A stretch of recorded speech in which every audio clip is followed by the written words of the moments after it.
560 The Answer. Now, from the Signature Bank Studios. Insert Democrat socialist here. Runs the Democratic House for 30 plus years running. He's promising this and he's stealing that.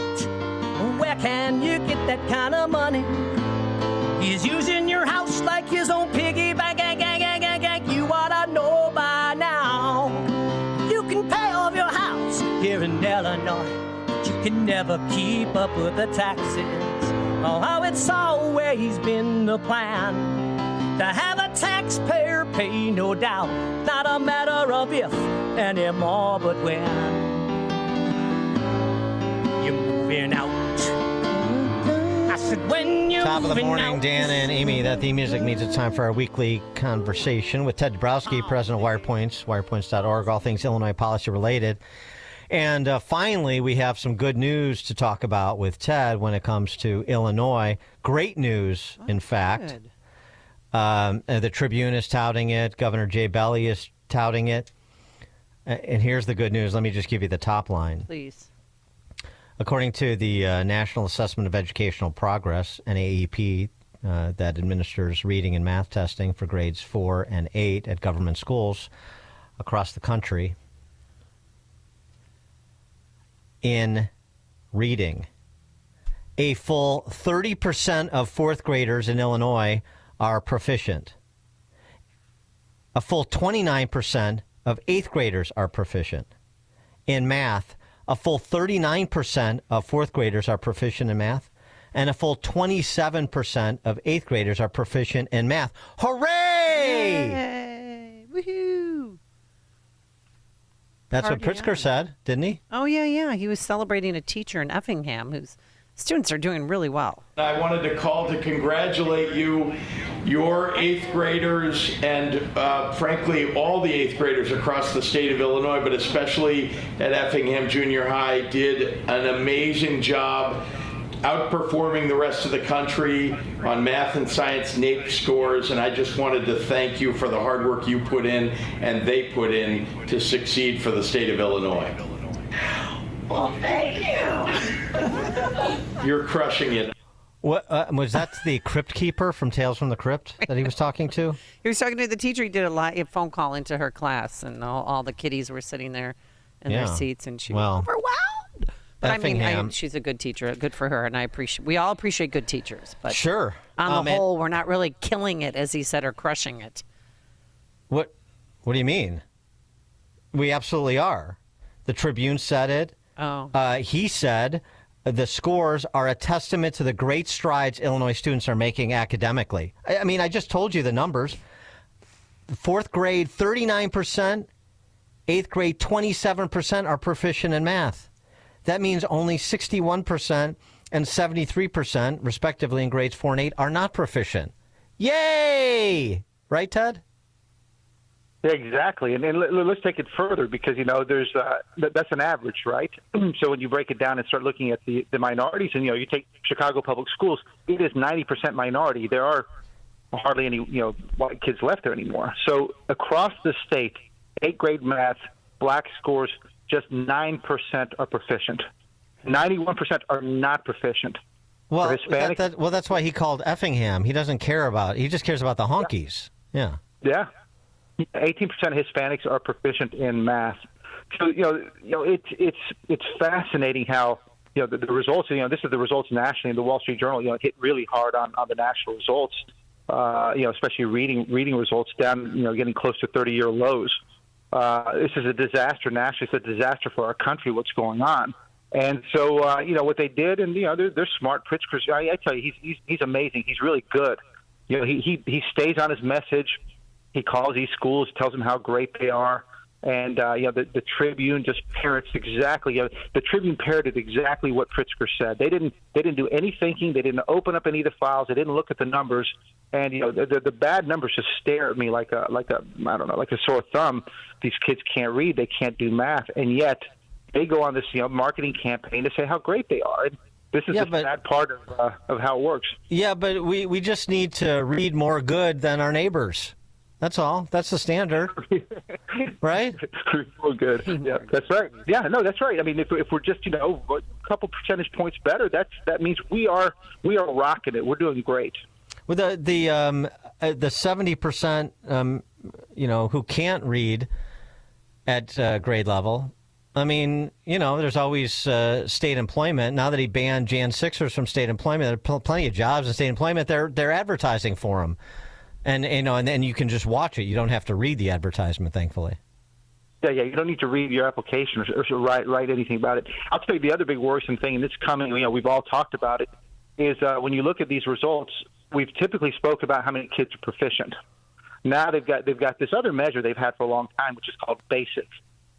And basic means you're partially moving towards proficiency.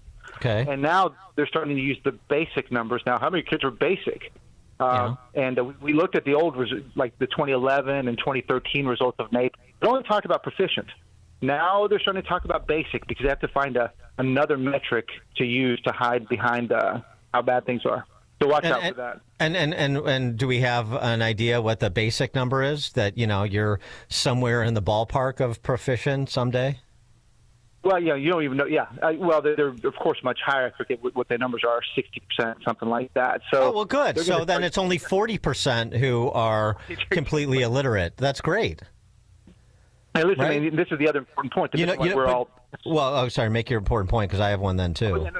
We're all ticked off about property taxes. Well, then you start looking at how much we pay for our failure relative to other states, and we're paying a lot more. We're paying $6,000 and $7,000 more than Indiana per student. Wow. But that's all property taxes. But we're doing better figuring than Indiana according to the test results. So speak of the language. I mean, what's a few $1,000s more per pupil per year, right? When you're topping out at 30% who can do math at grade level. Yeah, so that's the big issue. People are so squeezed, and so that's where we need to really hammer on this. It's how much we spend for the failure too. Well, wait a second, but we don't fully fund our schools. I hear that all the time from the teachers and teachers unions and politicians that are wholly owned subsidiaries of the teachers union. If we fully funded our schools, Ted, maybe we could do something about those 70% that don't read so good. Yeah, well, I love that part too. Fully fund, that's a moving target. Always will be a moving target, and we'll never fully fund it because we're talking about teachers' unions that want more and more and more, and of course the administrators who benefit from that as well. How much of this can be attributed to COVID and the lockdowns? Oh, so I kept hearing we're spreading misinformation about the efficiency of lockdowns, and now look at what has happened. Well, I love this because that's what everybody tries to do, and I remember when we were testifying in Springfield, they tried to do that stuff, but the reality is that our scores before COVID were about the same as they are now. So we had the failures before. Now, a big report that we did back a couple of years ago was using all the scores before COVID, and that's for Decatur. The third graders were reading at 2%. Same thing for Rockford and Peoria. It was all the same before COVID. They're just conveniently using COVID as the excuse.